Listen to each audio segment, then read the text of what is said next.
जय सिया राम मित्रों। क्या वृषभ राशि में जन्मे सभी लोग शांत, धैर्यवान और स्थिर होते हैं, या उनकी प्रकृति में छुपा होता है एक अग्नि तत्व, एक तीक्ष्णता, एक ऐसा स्वभाव जिसे शास्त्रों में राक्षस गण कहा गया है। कृत्तिका नक्षत्र जिसका गण राक्षस कहलाता है। और जब यह नक्षत्र वृषभ राशि के 3 चरणों के साथ अपने दूसरे, तीसरे और चौथे चरण को लेकर के वृषभ राशि का लगभग 33% हिस्सा इस नक्षत्र के अधीन रखता है। तो क्या इसका अर्थ यह है कि वृषभ राशि में जन्मे लोगों में 33% गुण राक्षस गुण होते हैं, यानी राक्षस गण के गुण होते हैं?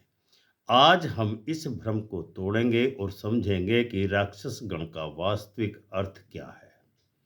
कृत्तिका नक्षत्र के दूसरे, तीसरे और चौथे चरण वाले लोग कैसे होते हैं? वृषभ राशि, शुक्र के और उच्च चंद्रमा का इन पर क्या प्रभाव पड़ता है?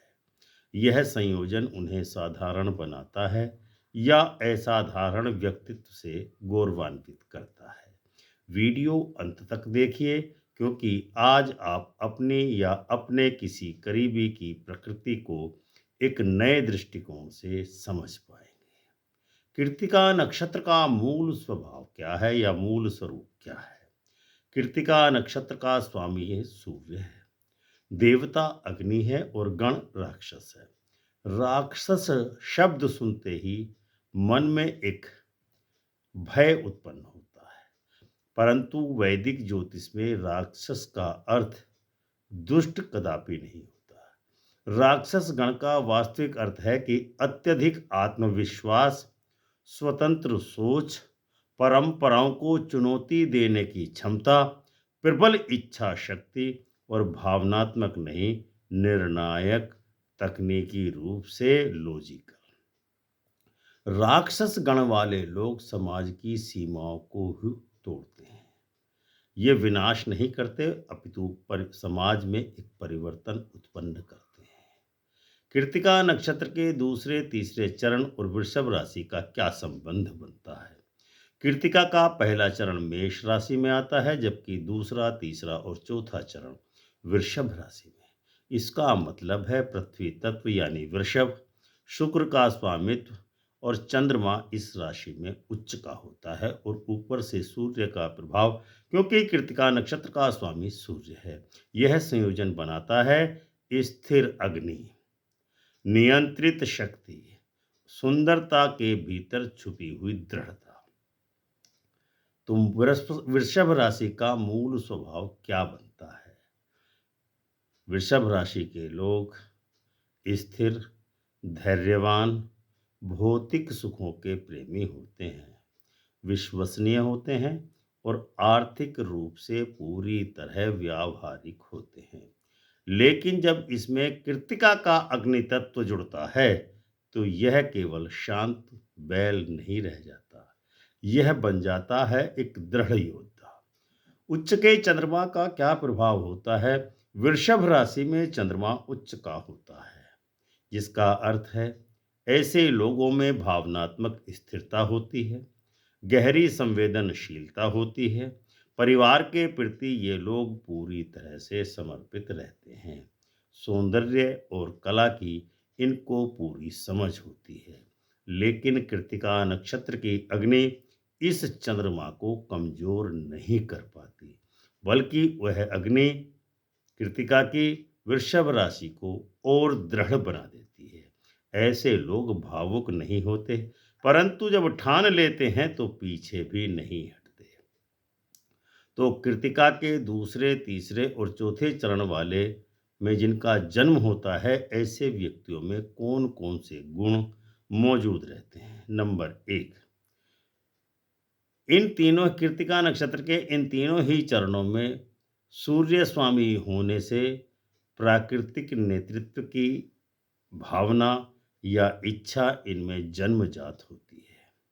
नंबर दो, कृत्तिका नक्षत्र के इन तीनों ही चरणों में जन्मे व्यक्तियों के अंदर दो चीज डेवलप होती हैं, वृषभ प्लस शुक्र। यानी कि ऐसे लोगों में धन संचय करने की अद्भुत क्षमता होती है। धीरे धीरे ये लोग एक बड़ा कॉर्पस इकट्ठा कर लेते हैं। नंबर तीन, कठोर निर्णय लेने की क्षमता। ऐसे लोग जो कृतिका नक्षत्र के दूसरे, तीसरे और चौथे चरण में जन्म लेते हैं, राक्षस गण के होते हैं, वो भावनात्मक दबाव में कभी नहीं आते हैं। इसके अलावा नंबर चार, सौंदर्य और शक्ति का इनके अंदर अद्भुत संतुलन होता है, क्योंकि शुक्र प्लस सूर्य यानी आकर्षण प्लस अधिकार इनके अंदर समाया होता है। कमजोर पक्ष इसका क्या होता है इन लोगों का? ये बहुत ज़्यादा जिद्दी होते हैं। क्रोध इनको अचानक से आता है। ये कभी भी अपना अपमान किसी के द्वारा किए जाने पर बिल्कुल भी सहन नहीं कर पाते हैं।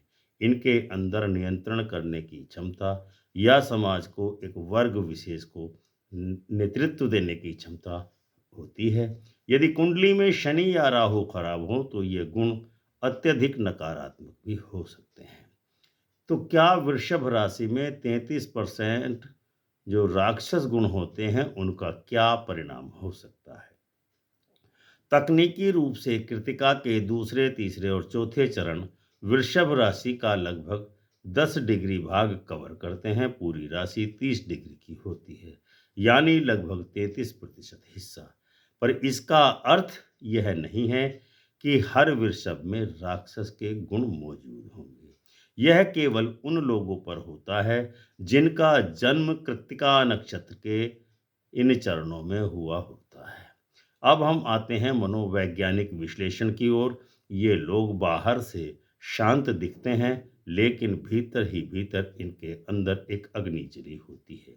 अपमान का बदला समय आने पर निश्चित लेते हैं। परिवार के लिए अत्यधिक सुरक्षात्मक होते हैं, यानी कि परिवार को पूरा आश्रय प्रदान करते हैं।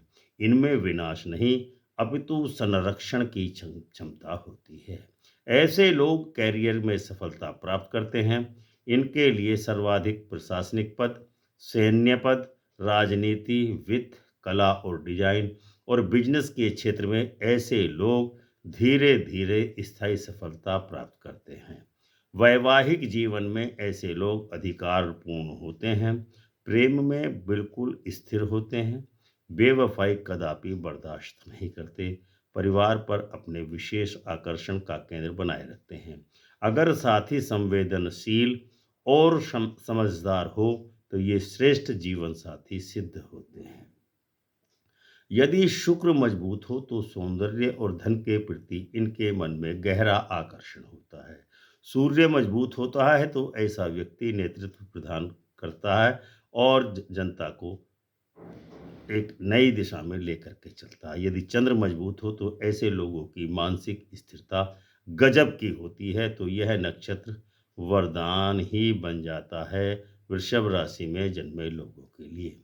राक्षस गण का अर्थ आध्यात्मिक रूप से भीतर के अंधकार पर विजय पाने की एक उत्कंठा है। आत्मबल इनमें गजब का होता है। तपस्या की शक्ति होती है। कृतिका की अग्नि और अग्नि शुद्धि करने का काम करती है। कृतिका नक्षत्र के दूसरे, तीसरे और चौथे चरण में जन्मे लोग बहुत ज़्यादा मजबूत होते हैं, स्थिर होते हैं, आर्थिक रूप से व्यावहारिक होते हैं, भीतर से योद्धा की ताकत रखते हैं, लेकिन बाहर से शांत रहते हैं। वृषभ राशि में 33% हिस्सा इस नक्षत्र का है, लेकिन यह प्रतिशत भय का नहीं बल्कि शक्ति का प्रतीक है। तो मित्रों, आज हमने जाना कि राक्षसगण डरने की चीज नहीं है। यह ऊर्जा है जो सही दिशा में हो तो व्यक्ति को असाधारण बना देती है। अगर आपका जन्म कृत्तिका नक्षत्र के दूसरे, तीसरे या चौथे चरण में हुआ है तो समझिए आप में स्थिरता और अग्नि तत्व दोनों का ही जबरदस्त संतुलन है। याद रखिए, ज्योतिषी ज्योतिष किसी को अच्छा या बुरा नहीं कहता, वह केवल प्रकृति बताता है। अगर आपको यह विश्लेषण उपयोगी लगा हो तो वीडियो को लाइक करें, चैनल को और शेयर करें। चैनल अमृत कलश के साथ जुड़ने के लिए ज्वाइन कीजिए और चैनल को सब्सक्राइब भी कीजिए, जहां हम नक्षत्रों के रहस्य को सरल भाषा में समझाते हैं। तो यह था आज का वीडियो। मिलते हैं अगले वीडियो में, तब तक के लिए प्रेम से बोलिए जय सिया राम।